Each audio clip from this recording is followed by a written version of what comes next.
الحمد للہ وحدہ والصلاة والسلام علی من لا نبی بعدہ ولا رسول بعدہ ولا معصوم بعدہ ولا امت بعد امتی ولا کتاب بعد کتابی اما بعد فاعوذ باللہ من الشیطان الرجیم بسم اللہ الرحمن الرحیم وَأَنزَلْنَا إِلَيْكَ الذِّكْرَ لِتُبَيِّنَ لِلنَّاسِ وقال اللہ تبارک وتعالی قل ان کنتم تحبون اللہ فاتبعونی یحببکم اللہ ویغفر لکم ذنوبکم واللہ غفور الرحیم صدق اللہ العظیم وصدق رسولہ النبی الکریم ونحن علی ذلک لمن الشاہدین والشاکرین والحمد للہ رب العالمین۔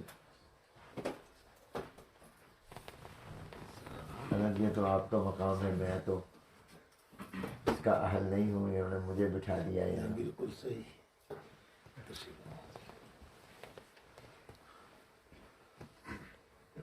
قابل صد احترام حضرات علماء کرام، قابل صد احترام معلمات، عزیز طالبات، خواتین اسلام، السلام علیکم ورحمۃ اللہ وبرکاتہ۔ میرے لیے مسرت و سعادت کا مقام ہے کہ بریڈ فورڈ برطانیہ کے اس علمی ادارے میں اور اس درسگاہ میں آج بتاریخ 30 اگست سن 2022 بروز منگل بعد نماز ظہر حدیث مبارکہ کی ایک مستند اور معروف و مشہور اور مقبول اور متداول اور معتبر کتاب صحیح مسلم شریف کا آغاز ہو رہا ہے۔ دعا ہے کہ اللہ تبارک و تعالی اس آغاز کو مبارک فرمائے، اور جو استاد محترم یا معلمہ یہ سبق پڑھائیں، اللہ تبارک و تعالی ان کو اس کی توفیق عطا فرمائے اور ہماری عزیز طالبات کو ان سے استفادے کی توفیق عطا فرمائے۔ اس مجلس میں بہت سے اہل علم موجود ہیں، بالخصوص فضیلت الشیخ حضرت مولانا مفتی محمد اسماعیل صاحب دامت برکاتہم العالیہ۔ یہ ان کا مقام اور مرتبہ ہے کہ وہی اس کا استحقاق بھی رکھتے ہیں، اہلیت بھی رکھتے ہیں کہ وہ سبق پڑھائیں اور ہم ان کے سبق سے استفادہ کریں، مگر مجھے حکم کر دیا گیا تو میں اپنا سبق سنا رہا ہوں۔ تعمیل ارشاد میں چند باتیں عرض کر رہا ہوں۔ سب سے پہلی بات تو یہ ہے کہ جناب نبی کریم صلی اللہ علیہ وسلم کائنات کی وہ عظیم ترین ہستی ہے جن کی اطاعت اور فرما برداری ہر مسلمان پر لازم ہے۔ قرآن کریم میں اللہ نے اپنی اطاعت کا جہاں حکم دیا، جناب نبی کریم حضور اکرم صلی اللہ علیہ وسلم کی اطاعت اور فرما برداری کا حکم بھی دیا۔ ارشاد فرمایا یا ایھا الذین آمنوا اطیعوا اللہ واطیعوا الرسول، اے ایمان والو اللہ تعالیٰ کی بات مانو، اطاعت اور فرما برداری کرو اور رسول کی اطاعت کرو۔ یہاں الرسول سے مراد جناب نبی کریم صلی اللہ علیہ وسلم الف لام عہدی ہے۔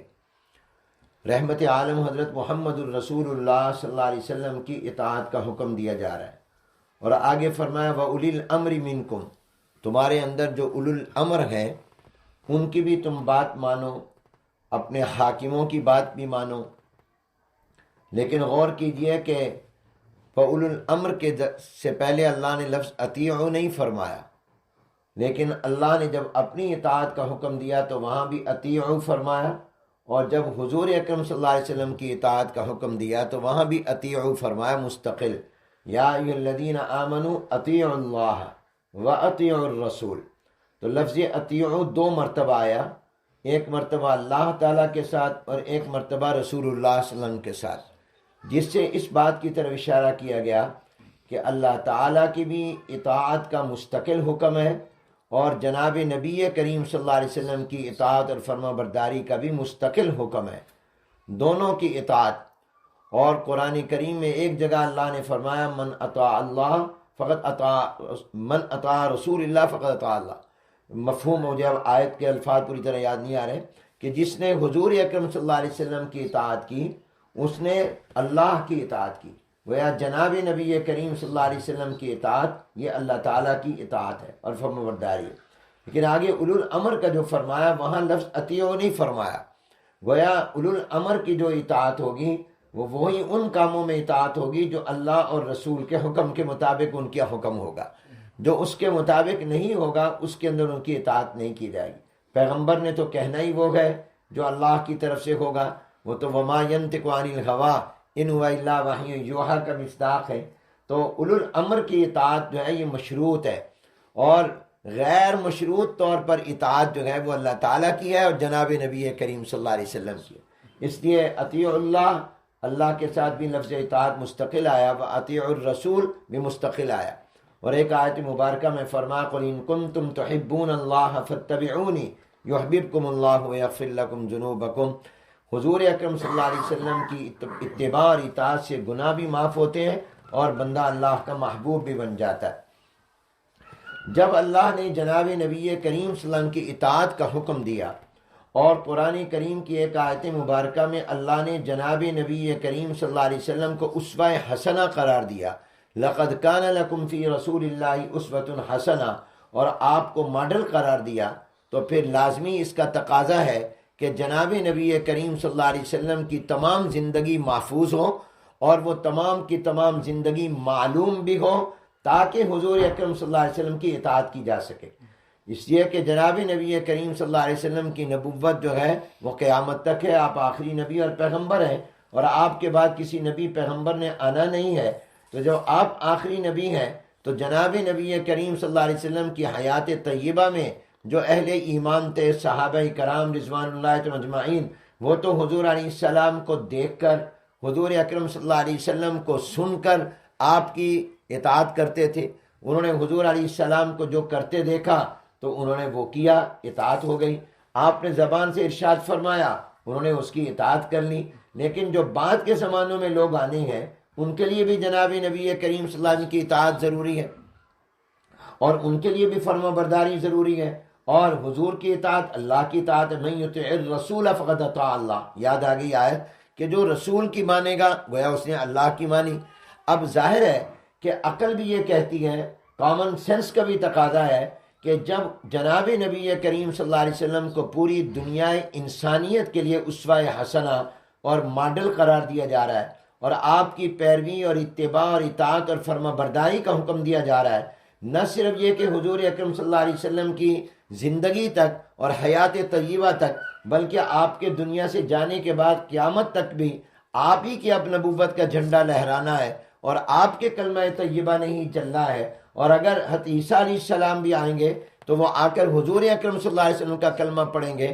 تو اب عقل یہ کہتی ہے کہ جب حضور اکرم صلی اللہ علیہ وسلم کی اطاعت بعد کے زمانوں اور لوگوں پر بھی فرض ہے اور قیامت تک آنے والے تمام جتنے بھی دور اور زمانے آئیں گے ان پر حضور علیہ السلام کی اطاعت فرض ہے، تو پھر ضروری ہے کہ جناب نبی کریم صلی اللہ علیہ وسلم کی زندگی کو محفوظ کرایا جائے، اور اس محفوظ بھی کرایا جائے، معلوم بھی کرایا جائے، اس کی حفاظت بھی ہو، اس کا علم بھی ہو۔ اس لیے کہ اگر آپ کی زندگی محفوظ نہیں تو اطاعت کیسے ہو؟ آپ کی زندگی اور حیات طیبہ کا اگر پتہ نہیں، علم نہیں، تو پھر اس کی اتباع کیسے ہو؟ چونکہ اللہ نے حضور علیہ السلام کی اطاعت کا حکم دیا، مستقل طور پر دیا، اور یاد رکھیے کسی بھی جماعت کا کوئی لیڈر ہو یا قائد ہو، کوئی بھی عالم ہو، کوئی بھی کسی بھی درجے کا کوئی مقتدار پیشوا ہو، اس کی فرما برداری غیر مشروط نہیں ہے، وہ مشروط ہے۔ اس کی کنڈیشن ہے کہ اس کا ہر وہ حکم جو شریعت کے مطابق ہوگا، جو اللہ رسول کے فرمان کے مطابق، قرآن و سنت کے مطابق ہوگا، اس کا ماننا ضروری ہے۔ جو قرآن و سنت کے خلاف ہوگا، بھلے وہ ارباب حکومت ہو، بھلے وہ ارباب علم ہو، بھلے وہ کوئی بھی ہو، اس کی بات نہیں مانی جائے گی۔ جب تک کہ وہ شریعت کے مطابق نہیں ہوگی۔ حضور علیہ السلام نے ایک ضابطہ بیان کر دیا، لا طاعت لمخلوق فی معصیت الخالق، مخلوق کی وہ فرما برداری اس کام میں نہیں ہے جس سے خالق کی نافرمانی لازم آتی ہو۔ اولاد پر ماں باپ کی فرما برداری لازم ہے، لیکن خدا نہ خواستہ اگر ماں باپ کوئی ایسا حکم اور آرڈر کریں اور ایسی بات کا تقاضا کریں جو شریعت کے خلاف ہو، تو وہاں ماں باپ کی فرما برداری نہیں ہوگی، وہاں اللہ کی ہوگی۔ اسی طرح اگر بیوی کو خامن کسی ایسی بات کا حکم کرتا ہے جو شریعت کے خلاف ہے، تو وہ بیوی جس پر خامن کی اطاعت لازم ہے، اگر اس کا ہسبینڈ وائف کو شریعت کے خلاف کوئی بات کہہ رہا ہے تو اس وائف پر اپنے ہسبینڈ کی بات کا ماننا بالکل جائز نہیں ہے، اس لیے کہ وہ پابند ہے اللہ اور پیغمبر کی۔ تو اللہ تعالیٰ کی اطاعت اور جناب نبی کریم صلی اللہ علیہ وسلم کی اطاعت وہ تو غیر مشروط ہے، اس کی تو کوئی کنڈیشن ہی نہیں ہے، اس لیے کہ اللہ تو جو بھی حکم دیں گے ہم بندے مانیں گے، اور جو حضور علیہ السلام فرمائیں گے تو وہ بھی اللہ کی طرف سے ہوگا، تو اس کو بھی ہم مانیں گے، وہ تو غیر مشروط اطاعت ہے۔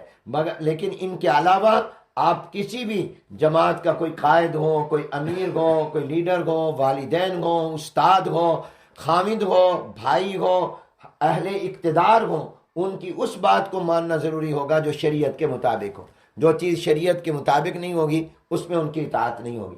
تو جب جناب نبی کریم صلی اللہ علیہ وسلم کی اطاعت کو اللہ نے ضروری قرار دیا، ان کی اتباع کو ضروری قرار دیا، ان کو اسوہ حسنہ قرار دیا، اور ان کی اطاعت کو اپنی اطاعت قرار دیا، تو اب لازمی بات عقل کا تقاضا یہ ہے کہ جن کی فرما برداری کا کہا جا رہا ہے تو ہمیں معلوم تو ہو کہ ان کی تعلیمات کیا ہیں، ہمیں معلوم تو ہو کہ ان کے ارشادات کیا ہیں، ہمیں معلوم تو ہو کہ ان کے فرمودات کیا ہیں، ہمیں معلوم ہو کہ انہوں نے کیا کہا اور کیا کیا ہے، تاکہ ہم اس کو فالو کر سکیں، تاکہ ہم اس پر عمل کر سکیں۔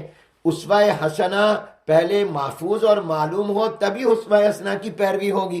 تو جب اللہ نے حضور علیہ السلام کی اطاعت کا حکم دیا، اور جب ان کو اسوہ حسنہ قرار دیا، اور جب ان کی اتباع میں گناہوں کی معافی اور محبوبیت کو اس کے ساتھ جوڑ دیا، تو اب لازمی تقاضا تھا کہ جناب نبی کریم صلی اللہ علیہ وسلم کی پوری حیات طیبہ محفوظ بھی ہو۔ اللہ نے اپنے غیبی نظام کے تحت اس کو محفوظ کرایا۔ کسی پیغمبر کی زندگی محفوظ نہیں جس طرح حضور علیہ السلام کی زندگی محفوظ ہے۔ میں کہا کرتا ہوں کہ جناب نبی کریم صلی اللہ علیہ وسلم کی حیات طیبہ کو تو اللہ نے اس طرح پر محفوظ کرایا کہ حضور کب مسکرائے، کتنا مسکرائے، کس بات پر مسکرائے، کس وقت مسکرائے، صحابہ نے اس کو بھی محفوظ کر دیا۔ یہ بھی محفوظ کر دیا کہ آپ کے نواجذ کب ظاہر ہوئے، ورنہ کون کسی کی مسکراہٹیں محفوظ کرتا ہے؟ آپ کو اپنے پیر سے محبت ہے، اپنے شیخ سے محبت ہے، آپ اس کی باتوں کو جمع کریں گے، 2 4 5 6 جمع کر لیں گے، مگر آپ اس طرح کی کیفیتوں کو تو محفوظ کر کے نقل نہیں کریں گے۔ مگر کیا صحابہ دیوانے اللہ نے حضور کو دیے تھے؟ میں کہا کرتا ہوں صحابہ حضور علیہ السلام کے عاشق نہیں تھے، دیوانے تھے، دیوانے تھے۔ اس لیے انہوں نے حضور علیہ السلام کم مسکرائے، کس بات پر مسکرائے، کتنا مسکرائے، اس کو بھی محفوظ کیا کہ کب آپ کے نواجذ ظاہر ہوئے اور پچھلے دانت بھی آپ کے نظر آئے، اس طرح آپ مسکرائے۔ حضور کب روئے، کتنا روئے، کس بات پر روئے، آپ کی آنکھوں سے آنسو کب نکلے، اشکبار کب ہوئے، صحابہ کرام نے اس کو بھی محفوظ کیا، آپ کی مسکراہٹوں کو بھی اور آپ کی رونے کی کیفیتوں کو بھی۔ حتیٰ کہ صحابہ فرماتے ہیں فلاں بات پر حضور کے چہرہ انور پر غصے کے آثار نمودار ہوئے۔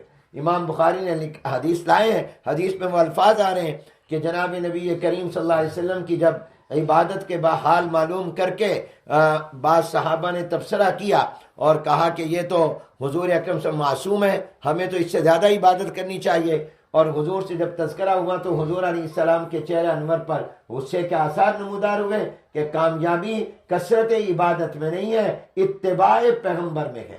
یاد رکھیے کامیابی اور فلاح عبادت زیادہ کرنے میں نہیں، حضور کے طریقے پر چلنے میں ہے۔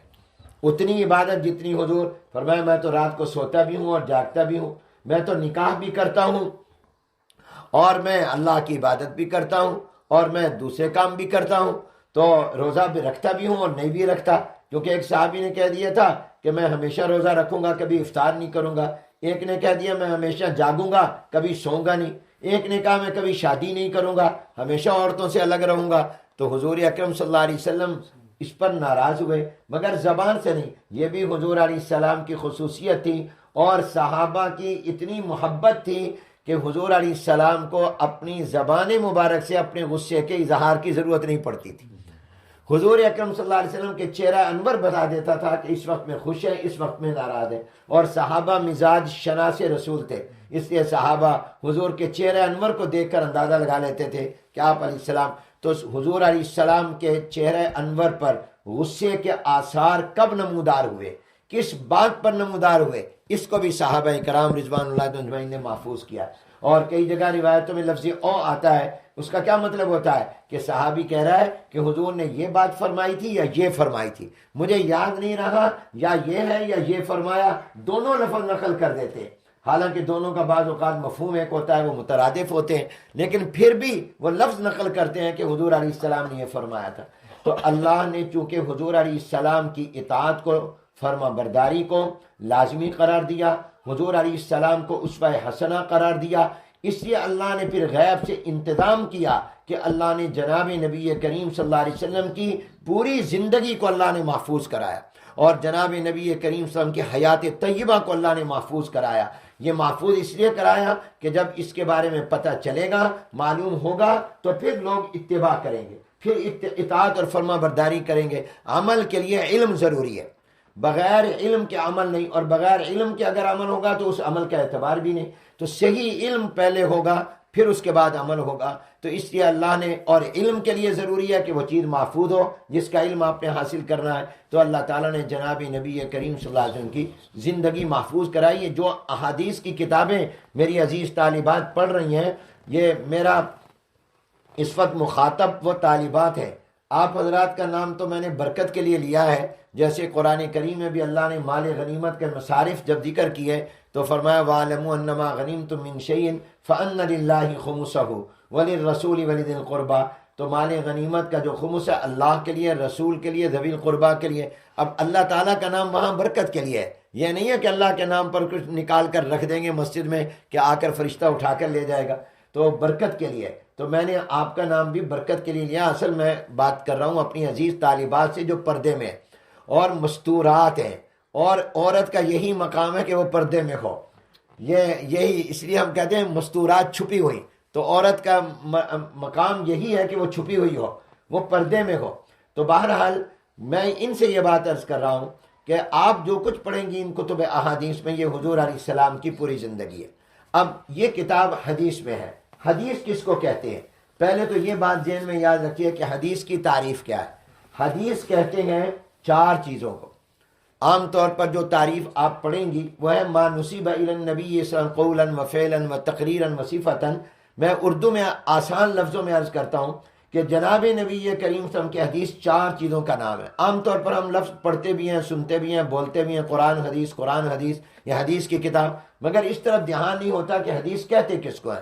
یاد رکھیے حدیث 4 چیزوں کا نام ہے۔ نمبر 1، جناب نبی کریم صلی اللہ علیہ وسلم کے ارشادات، فرمودات۔ آپ علیہ السلام نے جو کچھ زبان مبارک سے فرمایا وہ جب صحابی نقل کرے تو اس کو حدیث کہتے۔ نمبر 2، جناب نبی کریم صلی اللہ علیہ وسلم کے افعال و اعمال۔ حضور علیہ السلام نے جو کام کیے، مثلا صحابی نقل کریں کہ آپ نے نماز اس طرح پڑھی، آپ نے کھانا اس طرح پر کھایا، فلاں کام آپ نے اس طرح کیا، یہ جہاں بیان ہو اس کو بھی حدیث کہتے ہیں، گویا آپ کا عمل مبارک، آپ کا فعل مبارک۔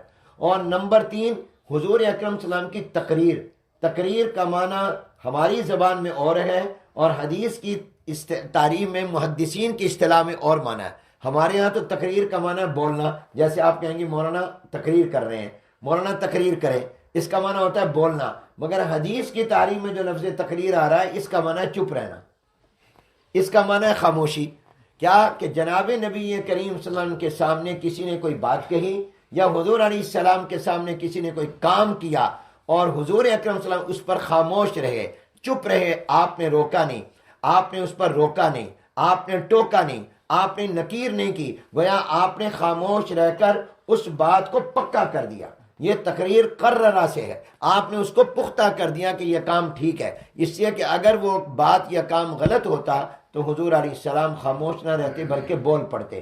حضور کا خاموش رہنا حضور کا چپ رہنا یہ اس بات کی دلیل اور علامت ہے کہ یہ چیز شریعت میں جائز ہے، یہ چیز دین میں جائز ہے۔ کسی کی خاموشی دین نہیں بنتی، پیغمبر کا چپ رہنا بھی دین بن جاتا ہے، پیغمبر کا چپ رہنا اور خاموش رہنا بھی حدیث بن جاتا ہے، پیغمبر کا چپ رہنا بھی شریعت بن جاتا ہے، کیونکہ شریعت کے خلاف کوئی بات سن کر اور کوئی کام دیکھ کر اللہ کا نبی چپ ہو جائے، یہ ممکن نہیں، یہ ممکن نہیں ہے۔ ہم اور آپ خلاف دین دیکھ کر چپ رہ گئے، ہمارا چپ رہنا دین نہیں بنتا، یہ کوئی جواز کی دلیل نہیں بنتا۔ ہو سکتا ہے ہم کسی لالچ میں چپ ہوں، ہم کسی ڈر کی وجہ سے چپ ہوں، کسی خطرے کی وجہ سے چپ ہوں کہ بولے تو یہ نقصان ہو جائے گا، مگر اللہ تعالیٰ کا پیغمبر جو ہوتے ہیں وہ تمام لالچ اور ڈر سے بے نیاز اور مافراغ ہوتے ہیں، وہ خاموش نہیں رہتے۔ جب وہ خاموش رہیں تو یہ دلیل ہوتی ہے اس بات کی کہ یہ چیز جائز ہے۔ میں اس کی مثال دیا کرتا ہوں، حضرت موسیٰ علیہ السلام حضرت خضر علیہ السلام کے پاس گئے ہیں، اور خضر علیہ السلام کے پاس جو علم ہے وہ لینے گئے، آپ نے پڑھا ہوا ہے، تو خضر علیہ السلام نے شرط لگا دی کہ پہلے مجھ سے وعدہ کرو کہ چپ رہو گے، بولو گے نہیں، پھر میں تمہیں اپنے پاس پڑھاؤں گا اور علم دوں گا۔ اس سے میں یہ بھی استنباط کیا کرتا ہوں کہ مدرسوں میں داخلے کے لیے جو شرائط لگائی جاتی ہیں یہ بالکل ٹھیک ہے۔ خضر علیہ السلام نے بھی تو شرط لگائی ہے، داخلہ فارم پر، ایڈمیشن فارم پر جو شرطیں لگائی جاتی ہیں یہ غلط نہیں ہے، یہ قرآن سے ثابت ہے۔ تو خضر علیہ السلام نے کہا کہ بھی میری شرط ہے، موسیٰ علیہ السلام کو کہا چپ رہو گے، انہوں نے کہا بہت اچھا۔ اب بیٹھے کشتی میں، بیٹھتے ہی کشتی توڑ دی، موسیٰ علیہ السلام چپ نہیں رہے، بول پڑے۔ آگے گئے، بچے کو قتل کر دیا، موسیٰ علیہ السلام بول پڑے۔ اب کیوں بولے موسیٰ علیہ السلام؟ حالانکہ وعدہ کیا تھا، پرامس کیا تھا کہ میں بولوں گا نہیں، اس لیے چپ بول پڑے کہ اگر خاموش رہتے تو پھر کشتیاں توڑنے لگ جاتے لوگ اور لوگوں کے مالی نقصان کرتے، اور موسیٰ علیہ السلام صاحب شریعت نبی اور پیغمبر تھے، ان کی شریعت میں کسی کا نقصان کرنا جائز نہیں تھا۔ خضر علیہ السلام نے اگرچہ اللہ کے کہنے پر کیا تھا مگر ظاہراً ان کی شریعت کے خلاف تھا، تو موسیٰ علیہ السلام چپ نہیں رہے، بول پڑے، کیونکہ چپ رہتے تو گویا اس پر سٹیمپ لگ جاتی کہ یہ کام کرنا جائز ہے، اور اگر بچے کے قتل پر چپ رہتے تو بچوں کی زندگیاں غیر محفوظ ہو جاتی، جبکہ موسیٰ علیہ السلام کی شریعت میں بھی کسی بچے کو بے گناہ کو قتل کرنا جائز نہیں تھا۔ تو باوجود اس کے کہ پرامس کیا تھا مگر چپ نہیں رہے، بول پڑے، اس لیے کہ پیغمبر کا چپ رہنا دین بن جاتا ہے، پیغمبر کا خاموش رہنا حدیث بن جاتا ہے، پیغمبر کا خاموش رہنا شریعت بن جاتا ہے۔ تو آپ اس لیے بول پڑے تاکہ معلوم ہو جائے کہ یہ شریعت میں جائز نہیں ہے۔ اب اگر وہ چپ رہتے ہیں تو وہ حدیث بن گئی۔ تو حضور اکرم صلی اللہ علیہ وسلم کے زبان سے نکلے ہوئے الفاظ جس کو فرمودات، ارشادات کہتے ہیں، آپ کا قول وہ بھی حدیث ہے، اور آپ نے جو اعمال کیے وہ بھی حدیث ہے، اور جن پر آپ چپ رہے، خاموشی اختیار کی، وہ بھی حدیث ہے، اور آپ کی صفات، آپ کا حلیہ مبارکہ، آپ کے ذاتی حالات، آپ کی آنکھیں کیسی تھیں، آپ کے چہرہ مبارک کیسا تھا، آپ کے بال کیسے تھے، آپ کے ہاتھ مبارک کیسے تھے، آپ کا سر سے پاؤں تک کا وجود کیسا تھا، آپ کا قد کیسا تھا، آپ کا رنگ کیسا تھا، یہ تمام چیزیں جس میں بیان ہوں وہ بھی حدیث کہلاتی ہیں۔ چنانچہ آپ جو شمائل ترمذی پڑھیں گی اس میں حضور اکرم صلی اللہ علیہ وسلم کی یہی جو اوصاف اور آپ کے جو ذاتی احوال ہیں یہ اس میں بیان ہوں گے، تو ان کو بھی حدیث کہا جاتا ہے۔ تو یاد رکھیے، حدیث چار چیزوں کا نام ہے: حضور اکرم صلی اللہ علیہ وسلم کے اقوال کا، نمبر 2 حضور کے افعال کا، نمبر 3 حضور کی تقریرات کا، اور نمبر 4 حضور علیہ السلام کی صفات کا۔ ان چار چیزوں کا نام حدیث ہے۔ اب جہاں حضور علیہ السلام کے ارشادات کا پتہ چلے، جس سے حضور علیہ السلام کے اعمال مبارک کا پتہ چلے، تقریرات و صفات کا پتہ چلے، اس کو علم حدیث کہتے ہیں۔ جس علم سے یہ پتہ چلے اس کو علم حدیث کہتے ہیں، اور علم حدیث پر علماء نے بحث کی ہے۔ بعد نے کہا کہ علم تفسیر کے بعد اس کا درجہ ہے، اور بعد نے کہا نہیں، علم تفسیر سے بھی افضل ہے اس کا درجہ مقام۔ کیوں؟ اس لیے کہ اس کا موضوع جو ہے وہ ذات پیغمبر صلی اللہ علیہ وسلم ہے، بحیثیت اس کے کہ وہ نبی اور پیغمبر ہے۔ تو اللہ نے آپ کو یہ عزت عطا کی ہے، اور آپ کا یہ جو سال ہوگا دورے والا سال، اس میں تو آپ اٹھتے بیٹھتے ہر وقت میں حدیث پڑھیں گی۔ جب بھی حضور کا نام آئے تو صلی اللہ علیہ وسلم ضرور کہنا۔ ایک دفعہ درود شریف پڑھنے سے 10 گناہ معاف، 10 درجات بلند، 10 نیکیوں میں اضافہ ہو جاتا ہے۔ زمانہ طالب علمی میں، طالب علم کی زندگی میں سب سے بہترین سال یہ دورہ حدیث والا سال ہوتا ہے۔ وہ ایک شاعر کہتا ہے، ان کا ذکر، ان کی تمنا، ان کی یاد کہتا ہے کہ آج کل تو میرا مشغلہ یہی ہے، حضور کا ذکر کرنا، حضور علیہ السلام کے تذکرے کرنا۔ تو یہ آپ کا بہت ہی مبارک سال ہے جس میں آپ حدیث مبارکہ پڑھ رہی ہیں۔ تو میں نے حدیث مبارکہ کی تعریف، اب جب حدیث مبارکہ آپ پڑھیں گی تو گویا حضور علیہ السلام کی زندگی پڑھیں گی، آپ کے سامنے آئے گا حضور علیہ السلام کے فرمودات کیا ہیں، حضور کے اعمال کیا ہیں، حضور کی تقریرات کیا ہیں، صفات۔ اور پڑھنا اس نیت سے ہے کہ میں نے اس پر عمل کرنا ہے، ہر حدیث کو عمل کی نیت سے پڑھنا۔ امام مالک رحمۃ اللہ علیہ فرماتے ہیں میں نے جناب نبی کریم صلی اللہ علیہ وسلم کی کوئی حدیث نہیں لکھی جس پر کہ میں نے عمل نہ کیا ہو، پہلے میں عمل کرتا تھا پھر میں اس حدیث کو لکھتا تھا۔ حتیٰ کہ یہ جب حدیث آئی کہ جناب نبی کریم صلی اللہ علیہ وسلم نے سینگی لگوائی، حضور نے پچھنے لگوائے، اور حضور اکرم صلی اللہ علیہ وسلم نے ابو طیبہ کو 1 دینار دیا پچھنے لگانے پر، تو فرماتے ہیں میں نے جب یہ حدیث آئی تو میں نے سینگی لگوائی، پچھنے لگوائے، اور میں نے اپنے حجام کو 1 دینار دیا، عمل کیا۔ تو ہر حدیث کو عمل کی نیت سے پڑھنا، اور یہ جتنا ہو سکے درود شریف پڑھنا۔ حضور علیہ السلام نے فرمایا قیامت کے دن میرے نزدیک سب سے زیادہ وہ ہوگا جو سب سے زیادہ میرے اوپر درود پاک پڑھتا ہوگا، صلاۃ و سلام پڑھتا ہوگا۔ تو اس لیے اس سال میں آپ نے جب بھی کوئی ایک عزیزہ حدیث پڑھ رہی ہے لیکن ساری کلاس کی بچیاں کہیں صلی اللہ علیہ وسلم، صلی اللہ علیہ وسلم، اور اسی طرح جب بھی حضور کا نام نامی آئے تو ساتھ درود شریف پڑھیں۔ اور یہ سال اس لحاظ سے بھی، اور پھر حضور اکرم صلی اللہ علیہ وسلم کی زندگی اس انداز سے پڑھیں کہ میں نے اس پر عمل کرنا ہے، عمل کی نیت سے پڑھیں۔ اب یہ جو آپ حدیث کی کتاب پڑھ رہی ہیں یہ ہے مسلم شریف۔ میرے دادا حضرت مولانا خیر محمد صاحب رحمۃ اللہ علیہ فرمایا کرتے تھے کہ حدیث کی خالص کتاب تو مسلم شریف ہے۔ فرماتے تھے باقی جتنی کتابیں حدیث کی ہیں وہ حدیث کی ہیں، ہر ایک کا اپنا اپنا مقام مرتبہ ہے، لیکن حدیث کی خالص کتاب جو ہے وہ، اگرچہ حدیث کی کتابوں پر فضیلت کلی تو بخاری شریف کو حاصل ہے، اور فضیلت جزئی اس اعتبار سے کہ حدیث کی خالص کتاب مسلم ہے، مسلم شریف کو حاصل ہے۔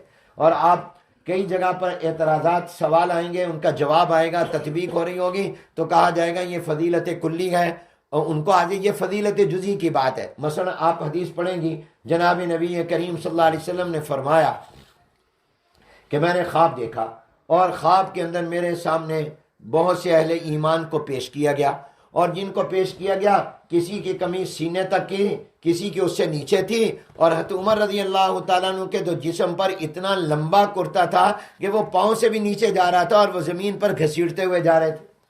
تو اب وہاں یہ سوال محدثین قائم کرتے ہیں کہ حضور نے، صحابہ نے پوچھا یا رسول اللہ اس کی تعبیر کیا ہے؟ فرمایا دین۔ گویا دین کا کام حضرت عمر رضی اللہ تعالیٰ سب سے زیادہ کریں گے، دین پر عمل اور دین کو آگے پھیلانے کا کام حضرت عمر کا زیادہ ہوگا، کسی کا ہے سینے تک، کسی کا اس سے نیچے، اور کسی، تو اس پر سوال ہوتا ہے کہ سیدنا صدیق اکبر رضی اللہ تعالیٰ کا مقام تو سب سے اعلیٰ ہے، تو حضور علیہ السلام نے صدیق اکبر کا ذکر تو کیا نہیں، اس کا مطلب یہ کہ حضرت عمر کا مقام حضرت ابو بکر سے بھی زیادہ ہے۔ تو اس کے کئی جواب علماء نے دیے ہیں۔ ایک جواب تو یہ دیا کہ حضور اکرم صلی اللہ علیہ وسلم نے جو خواب دیکھا اس خواب میں حضرت ابو بکر نہیں دوسرے حضرات پیش کیے گئے تھے، جو پیش کیے گئے آپ نے ان کا ذکر کر دیا۔ دوسرا جواب یہ ہے کہ آپ نے اس موقع پر سیدنا صدیق اکبر رضی اللہ عنہ کا تذکرہ کسی مصلحت کی بنا پر نہیں کیا۔ اور تیسرا جواب یہ دیا جا رہا ہے کہ یہ حضرت عمر رضی اللہ عنہ کی فضیلت جزئی ہے، اور اس سے مراد یہ ہے کہ دین اسلام کی اشاعت جو ہے وہ دور فاروقی میں زیادہ ہوگی، اس لیے کہ ابو بکر صدیق رضی اللہ عنہ کے ایک تو خلافت کا زمانہ کم، حضرت عمر رضی اللہ عنہ کی خلافت کا اور حکومت کا زمانہ لمبا، اور دوسرا یہ کہ ابو بکر صدیق کو فتنوں کا سامنا رہا، انکار زکوٰۃ کا فتنہ، جھوٹے مدعیان نبوت کا فتنہ، ارتداد کا فتنہ۔ تو جتنی عمر فاروق کے دور میں فتوحات اور دنیا فتح ہوئی ہے اس کی بنیاد دور صدیقی میں رکھی گئی ہے، لیکن ظاہراً فتوحات اور بہت سے ممالک اور ایریا پر اسلام کا جھنڈا حضرت عمر کے دور میں لہرایا، اس لیے حضور علیہ السلام نے ان کا ذکر کیا، اور یہ حضرت عمر کی فضیلت جزئی ہے۔ کیا ہے؟ فضیلت کلی ابو بکر صدیق کو حاصل ہے، بحیثیت مجموعی حضرت ابو بکر نمبر 1 پر ہے، حضرت ابو بکر اعلیٰ ہیں، تمام صحابہ میں آپ افضل ہیں اور آپ امام الصحابہ ہیں۔ حضرت عمر کا مقام دوسرے نمبر پر ہے، مگر اس موقع پر کہ دین کی اشاعت اور دین کا پھیلاؤ اور دین کا غلبہ اور دنیا کے مختلف ممالک میں اسلام کا پہنچنا، یہ حضرت عمر رضی اللہ تعالیٰ عنہ کی فضیلت ہے، یہ فضیلت جزئی ہے۔ اور میں فضیلت جزی اور کلی کو ایک عام مثال سے سمجھاتا ہوں طالب علموں کو تاکہ آسانی سے سمجھ آ جائے. میں کہتا ہوں دیکھیں ایک طالب علم امتحان ہوا، ایگزام ہوا، تو ایک طالب علم جو ہے وہ فرسٹ پوزیشن پر آ گیا، لیکن دوسرا جو طالب علم ہے وہ فرسٹ پوزیشن پر کوئی طالب علم نہیں آیا، لیکن یہ جو فرسٹ پوزیشن پر آیا اس کے مسلم شریف میں نمبر جو تھے وہ تھوڑے تھے، مجموعی نمبر زیادہ اس کے ہو گئے، یہ اول نمبر ہوا. اور دوسرا کوئی اس کا ساتھی تھا، اس کے مسلم شریف میں نمبر زیادہ تھے، مجموعی طور پر نمبر کم. تو جس کے مسلم شریف میں نمبر زیادہ آ گئے مگر فرسٹ پوزیشن اس کی نہیں ملی چونکہ ٹوٹل اس کا کم ہے، تو جس کا ٹوٹل زیادہ ہے اس کے اگرچہ مسلم شریف میں نمبر کم آئے مگر ٹوٹل اس کا زیادہ ہے، تو فضیلت کلی اس کو حاصل ہو گئی، فضیلت جزئی اس کو حاصل ہو گئی. جس ایک کتاب میں اس کے نمبر آ گئے، مثلا آپ طالبات ہیں تو ایک طالبہ کے مسلم شریف میں نمبر آ گئے 50 اور دوسرے کے آ گئے 51، تو جو 50 والی تھی وہ اول آ گئی کیونکہ باقی کتابوں میں بھی نمبر لیے تو ٹوٹل اس کا زیادہ ہو گیا. تو اب 51 والی کو 50 والی پر فضیلت جزئی ہے، اور جس کے 50 آئے مگر ٹوٹل زیادہ ہے، فرسٹ پوزیشن آئی، فضیلت کلی اس کو حاصل ہے. تو ابو بکر کو فضیلت کلی حاصل ہے رضی اللہ تعالیٰ عنہ. حضرت عمر کو جو حاصل ہے وہ فضیلت جزئی ہے. تو یہ میرے دادا فرماتے تھے کہ مسلم شریف کو یہ فضیلت حاصل ہے کہ یہ حدیث کی خالص کتاب ہے. باقی جو کتابیں ہیں وہ حدیث کی ہیں، مگر آپ مثلا بخاری دیکھ لیں اصح الکتب، اس میں کیا ہے، ایک تو امام بخاری کے تراجم ہیں، عنوانات ہیں اور ٹائٹل ہیں جو امام بخاری نے قائم کیے ہیں. پھر امام بخاری رحمۃ اللہ علیہ کی اس کتاب میں کئی جگہ قال بعض الناس ہے، کئی جگہ امام بخاری رحمۃ اللہ علیہ کچھ فیصلہ بھی کرتے ہیں، کچھ تبصرہ بھی کرتے ہیں. اسی طرح امام ابو داؤد کی کتاب وہ بھی حدیث کی ہے مگر وہاں قال ابو داؤد بھی ہے. امام ابو داؤد رحمۃ اللہ علیہ کی اپنی بہت ساری باتیں آتی ہیں. اسی طرح آپ دیکھ لیں تحاوی، اس میں امام تحاوی نظر تحاوی لاتے ہیں، اس میں اپنے عقلی دلائل بھی بیان کرتے ہیں. امام ترمذی رحمۃ اللہ علیہ مذاہب کو بیان کرتے ہیں. تو لیکن امام مسلم رحمۃ اللہ علیہ وہ ہیں جنہوں نے شروع سے آخر تک اپنی اس کتاب میں سوائے حضور علیہ السلام کے حدیثوں کو جمع کرنے کے اپنی طرف سے ایک لفظ بھی نہیں لکھا. حتیٰ کہ یہ جو عنوانات ہیں، یہ جو ابواب ہیں، یہ بھی باقی حضرات نے لگائے ہیں. یہ جو آپ کو مسلم میں نظر آ رہا ہے نا کتاب الایمان، یہ بھی امام مسلم نے نہیں لگایا، یہ بھی انہوں نے لگائے. اور امام مسلم رحمۃ اللہ علیہ نے اپنی کتاب میں صرف حضور علیہ السلام کی حدیث ہے، سبحان اللہ، اس کے خالص ہے، کسی چیز کو نہیں ملایا. تو میرے دادا کہتے تھے مسلم شریف حدیث کی خالص کتاب ہے. دوسری خصوصیت اس کتاب کی بہت ساری ہیں، وہ ہے جمع روایات. آپ ایک ٹاپک اور موضوع پر چاہتے ہیں کہ مجھے تمام حدیثیں یکجا مل جائیں تو آپ کو مسلم شریف میں ملیں. صحیح احادیث کسی ایک موضوع پر، نماز پر، وضو پر، زکوٰۃ پر، حج پر، طلاق پر، نکاح پر، آپ کو تمام احادیث ایک جگہ اور صحیح احادیث اگر ملیں گی تو وہ آپ کو مسلم شریف میں ملیں گی. امام بخاری رحمۃ اللہ علیہ تو ایک حدیث کی جگہ لا رہے ہیں، مختلف جگہ پر لا رہے ہیں، وہ استنباط کرتے ہیں وہ اور انداز سے. تو میں کہا کرتا ہوں بخاری شریف تو پڑھا کرو امام بخاری کے انداز اجتہاد و استنباط کی نظر سے، اور تحاوی پڑھا کرو امام تحاوی رحمۃ اللہ علیہ کے عقلی دلائل کی نظر سے، اور مسلم شریف کو پڑھا کرو اس نظر سے کہ اس میں احادیث ایک جگہ جمع ہو گئی. جمع روایات، جمع احادیث، یہ امام مسلم رحمۃ اللہ علیہ کی خصوصیت ہے، اور یہ اس کتاب میں ہے کہ ایک موضوع پر تمام احادیث آپ کو اس کتاب میں مل جاتی. یہ جو کتاب ہے یہ جامع ہے. آپ پڑھیں گے، استاد محترم بتائیں گے آپ کو. جامع وہ ہوتا ہے جس میں 8 قسم کی احادیث بیان ہو. اور جو کتابیں جامع ہیں ان کے مصنفین کا انداز یہ ہوتا ہے کہ وہ کتاب الایمان سے شروع کرتے ہیں، اور جو سنن ہے فقہی احکام و مسائل کے طرز پر لکھی گئی وہ کتاب الطہارت سے شروع کرتے ہیں کہ اصل چیز نماز ہے، نماز کے لیے طہارت ضروری ہے. چونکہ مسلم شریف بھی جامع ہے، اس امام بخاری رحمۃ اللہ علیہ نے اس کو کتاب الایمان سے شروع کیا ہے. ایمان کی بھی اہمیت بتانی تھی، اور میں جگہ جگہ کہتا ہوں کہ اصل تو عمل کی بات ہے، اور اس نعمت کا شکر کہ اللہ نے ہمیں ایمان کی دولت عطا کی. آپ جن ملکوں میں رہتے ہیں ان کے اندر آپ کو نظر آتا ہے کہ ایمان جن کے پاس نہیں ہے کتنے لوگ ہیں، اور ان کی زندگیاں کیا ہیں، ان کی زندگیوں میں سکون نہیں. اللہ ان کو بھی نور ایمان عطا کر دے. اللہ نے آپ کو ایمان کا نور، اور ایمان کتنی بڑی ہے، یہ سب سے پہلے کتاب الایمان لاتے ہیں ایمان کی اہمیت بتانے کے لیے کہ ایمان کتنا اہم ہے. اس لیے سب سے پہلے کتاب الایمان قائم کرتے ہیں اور ایمان کا تذکرہ کرتے ہیں. ایمان اتنا قیمتی ہے میری ماؤں، بہنوں، بیٹیوں، ایک جملہ دل کی تختی پر لکھ لو کہ اگر ایمان نہ ہو تو حاجیوں کو پانی پلانا بھی کام نہیں آتا۔ مشرکین مکہ اور کفار حاجیوں کو پانی پلاتے تھے، بیت اللہ کی صفائی کرتے تھے، حاجیوں کی مہمان نوازی کرتے تھے، خدمت کرتے تھے، مگر یہ آخرت میں ان کے کام نہیں آئے گی، ان کے کام نہیں آئے گی۔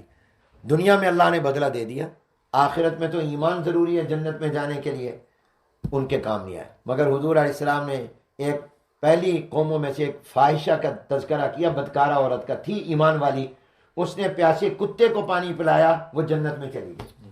تو ایمان نہ ہو تو حاجیوں کو پانی پلانا کام نہیں آتا، ایمان ہو تو پیاسے کتے کو پانی پلانا بھی کام آ جاتا ہے۔ اور حضرت تھانوی رحمۃ اللہ علیہ کی بات میں نے پڑھی، مجھے تو وجد آ جاتا ہے۔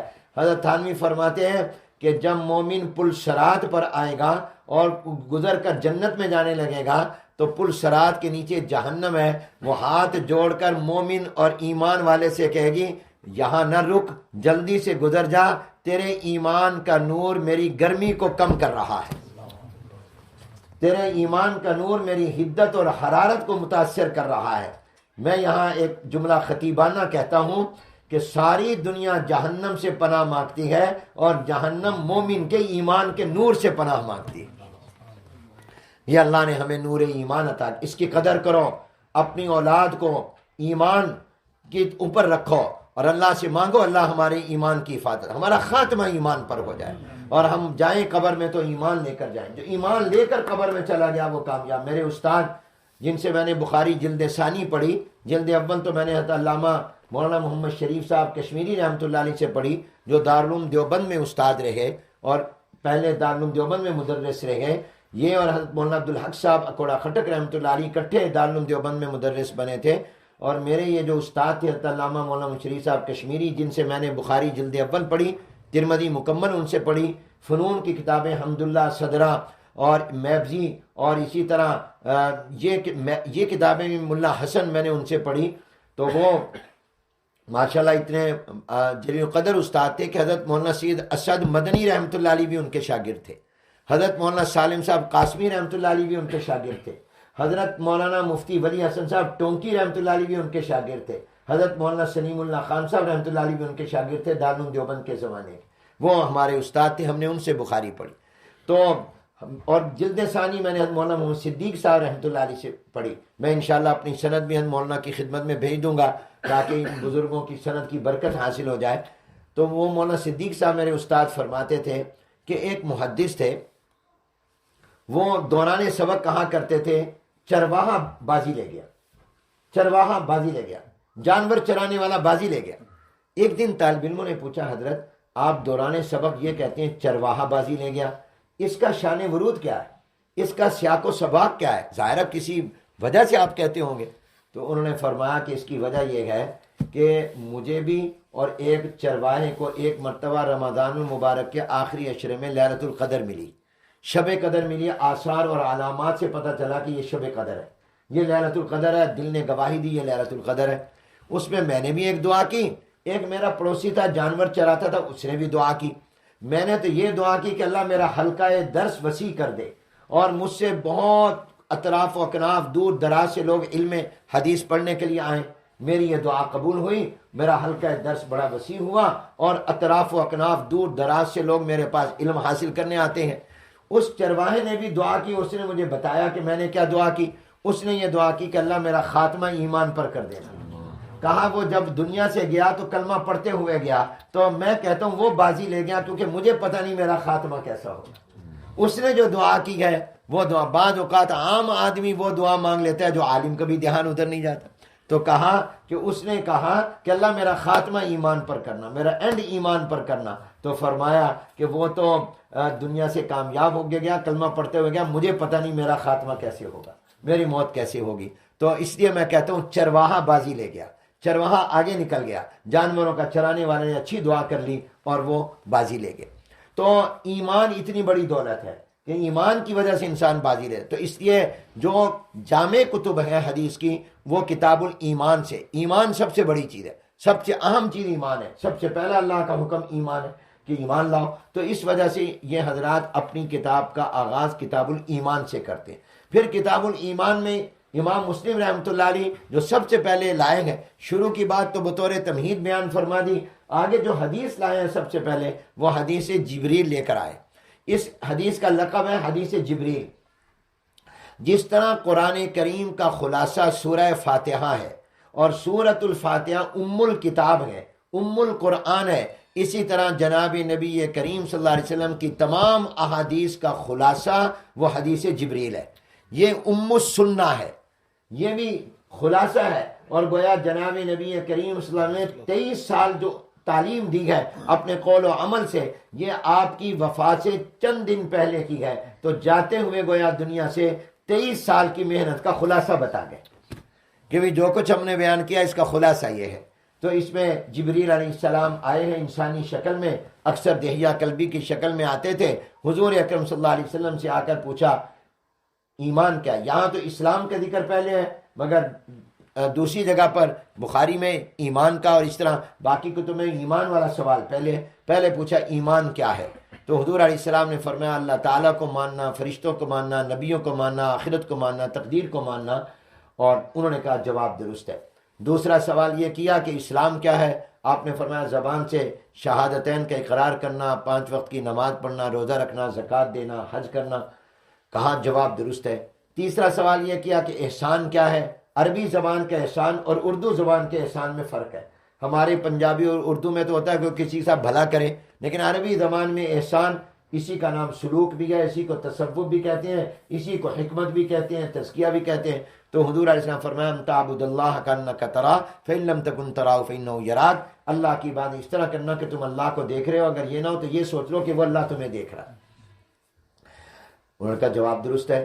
پھر چوتھا سوال کیا قیامت کب آئے گی؟ حضور علیہ السلام فرمایا اس کا تو جتنا تمہیں پتہ ہے اتنا مجھے، یعنی نہ تمہیں معلوم ہے نہ مجھے معلوم، یہ تو اللہ کو معلوم ہے، مل مسئول عنہا بعالم من السائل۔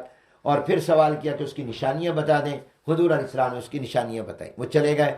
حضور نے صحابہ سے پوچھا پتہ ہے یہ کون تھے جو آئے تھے؟ انہوں نے کہا یا رسول اللہ ہمیں تو پتہ نہیں کون تھے، اب جب ہم ان کے لباس اور چہرے کو دیکھتے ہیں تو یوں لگتا ہے مدینہ منورہ میں ہی رہنے والے ہیں، اس لیے کہ آدمی دور سے آتا ہے تو تھکا ہوا ہوتا ہے، گرد و غبار ہوتا ہے، مٹی ہوتی ہے۔ اس زمانے کا سفر تو پہاڑوں جنگلوں کا ہوتا تھا، اونٹوں پر ہوتا تھا، پیدل ہوتا تھا، مگر یہ تو بالکل حشاش بشاش تازہ دم لگتا ہے مدینے میں رہنے والے۔ اور مدینے کے رہنے والے ہوں کبھی تو آپ جانتے ہوتے، پہچان ہوتی، ملاقات ہوتی، تھے اجنبی تو یوں لگتا ہے جیسے دور سے آئے، کیونکہ مدینہ منورہ تو چھوٹا سا تھا تو اس کی تو ایک دوسرے سے پہچان ملاقات۔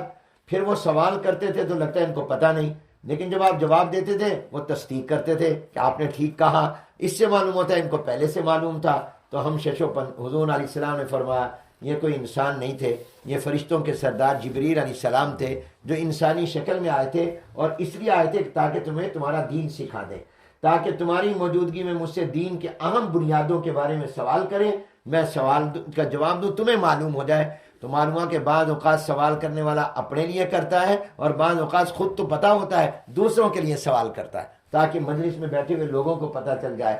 تو حضور علیہ السلام نے ایمان کے بارے میں جو بتایا وہ عقائد کا بتایا۔ ایمان عقائد کا نام ہے اور اسلام اعمال کا نام ہے۔ ایمان کا تعلق باطن سے ہے اور اسلام کا تعلق ہمارے ظاہر سے ہے۔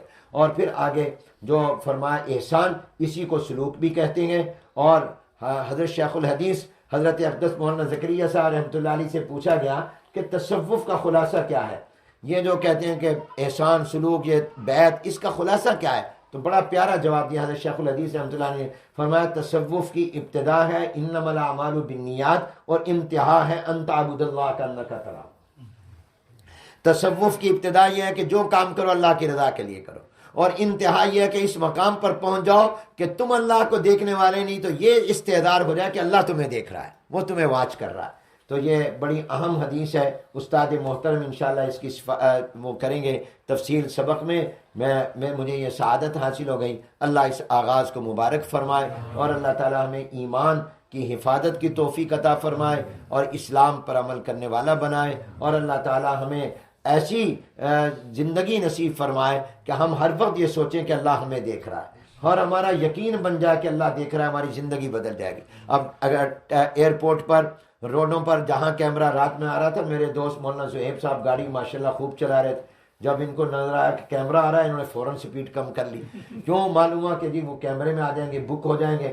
تو یہ کیمرہ جو ہوتا ہے یہ پتہ واچ کر رہا ہے تو آدمی محتاط ہو جاتا ہے. اس طرح ایئرپورٹوں پر وہاں آدمی سوچ سمجھ کر کوئی بات کرتا ہے یا کام کرتا ہے کہ میں کچھ کروں گا تو واچ. تو یاد رکھو یہ کیمرے ہر جگہ واچ نہیں کرتے، اللہ ہر جگہ واچ کرتا ہے. کیمرے تو کئی جگہ ہوتے ہی نہیں ہیں، دیکھ نہیں سکتے، خراب بھی ہو جاتے. تو ہر وقت اللہ کی نظر ہم پر ہے. تو یہ اگر ایمان یقین بن جائے کہ اللہ دیکھ رہا ہے تو پھر انشاءاللہ زندگی میں کبھی گناہ نہیں ہوگا. اللہ مجھے بھی اس کی توفیق عطا فرمائے، اس استحضار کی، اور آپ کو بھی توفیق عطا فرمائے. اس آغاز و افتتاح کو مبارک فرمائے. مفتی سیف الدین صاحب آپ ہیں نا، ان سے ہماری کل ہی ملاقات ہوئی. ہمارے دوست تھے، انہوں نے مجھے کہا کہ آپ ان کے ہاں ضرور جائیں. پاکستان سے مفتی رضوان صاحب ہیں، ان کے آپ شاگرد ہیں. تو انہوں نے مجھے کہا کہ آپ نے ضرور جانا ہے. میں نے کہا ضرور جاؤں گا، میرے لیے سعادت کی بات ہے. تو اس لیے میں آتا تو یہاں برطانیہ میں ریسٹ کرنے ہوں، مگر اریسٹ ہو جاتا ہوں. تو میں کہتا ہوں ہو سکتا ہے یہ میری بخشش کا ذریعہ بن جائے، میری مغفرت کا، نجات کا ذریعہ بن جائے. میرے لیے صدقہ جاریہ ہے. اب یہ سارا سال پڑھیں گے، ہمیں بھی ثواب ملے گا. تو میں اپنی ماؤں بہنوں بیٹیوں سے یہی کہتا ہوں، اس نیت سے پڑھنا کہ جو پڑھیں اس پر عمل کرنا ہے. جو پڑھیں اس پر عمل کرنا، عمل کی نیت سے پڑھیں.